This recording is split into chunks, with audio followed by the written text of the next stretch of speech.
them break.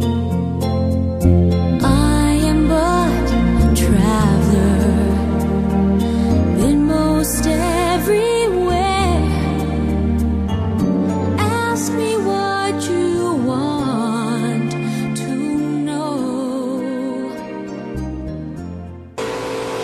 Ako po ay lubos na mababati sa lahat ng mga mag-aaral na nagsipagtapos. Dalangin ko po na makamit at matupad ninyo ang lahat ng inyong mga pangarap sa buhay. Ipakita ninyo ang mga taga-Valenzuela ay matalino at marangal sa pamamagitan ng patuloy ninyong pagsusumikap sa inyong pag-aaral.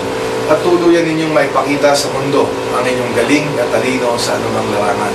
Gayon din po ang aking lubos na pagbati sa mga guro na walang sawang gumagabay sa ating mga anak sa paghubog sa kanilang mga pangarap. Ang ating mga guro ang tumatayong pangalawang magulang na siyang nagpapaunlad at tumutuklas sa mga kakayahan ng ating mga kabataan. Higit sa lahat, nais ko pong batiin kayong mga magulang na gumagabay, maalalay at nagsusumikap upang mapag-aral ang inyong mga anak. Kung hindi dahil sa inyong pagsusumikap, ay hindi nila makakamtan ang tagumpay na ito.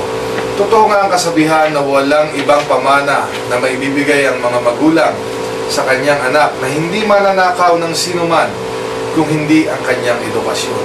Mabuhay kayong lahat at ipagpatuloy natin ang pagtutulong-tulong upang makalikha ng mga kabataan na magiging kaagapay natin sa ating mga buhay at sa ating bayan. Maraming salamat po at magandang araw sa inyo.